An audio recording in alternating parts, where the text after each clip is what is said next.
Kita dah dengar macam tu, kita jangan tinggal. Kita bangkit pukul 4, pukul 4.30, pukul 5 pagi, ambil ayat semayang, Allahu Akbar. Sunat wuduk dulu doa. Lepas itu Allahu Akbar, tahajud doa. Merayulah kepada Allah atas dosa-dosa kita. Merayu, minta Allah Subhanahu Wa Taala ampunkan kita. Tuan-tuan, siapa buat, siapa tahu.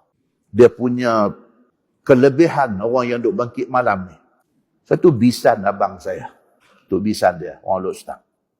Dia didiagnose kanser tahap 4. Bisan dia.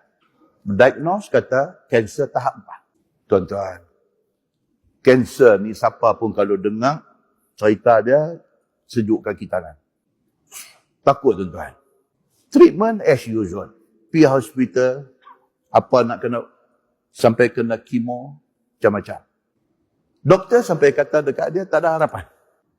So kemo apa semua ni boleh buat lah. Tapi doktor kata, you punya ni very chronic. Masa dia jumpa saya, masa kenuri abang saya tu jumpa dia. Dia main cerita, Ustaz, saya kena kanser. Dia kata, Allah. Dia kata, insyaAllah. Allah bagi penyakit ni, Allah boleh bagi baik.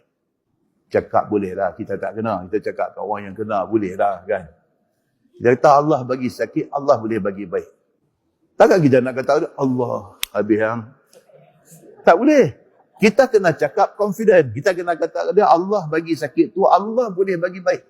Kita kata kat dia, pegang dia. Ya, saya pun percaya. Dia kata.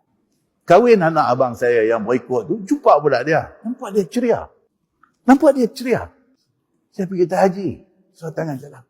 Ustaz, Alhamdulillah Ustaz. Dia kata, Allah, miracle. Dia kata, oh, saya doktor sahkan total recover. Tak ada. Dia kata, sel kanser dah tak ada Ustaz. Saya tanya dia last kali pergi berubat di mana? Saya macam biasa, hospital macam biasalah treatment. Tapi doktor memang dah sumpah saya. Dia kata. Doktor kata tak ada harapan. In fact, doktor kata dekat saya, you ada 3 bulan lagi. Saya, tak apa. Saya percaya satu aja. Benda ni Allah aja yang boleh nak bagi baik, nak bagi lega, nak bagi apa, Allah aja dia kata.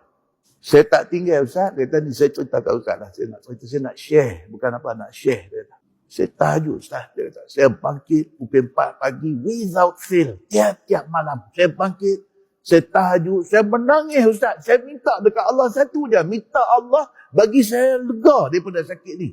Hak tu saja Ustaz, saya tak buat lain pun. Saya tak pergi cari perubatan alternatif. Apa pun saya tak buat. Allah Subhanahu Wa Taala Tuhan Maha Besar. Ustaz, saya rasa Ustaz, kebesaran Allah. Dia lega.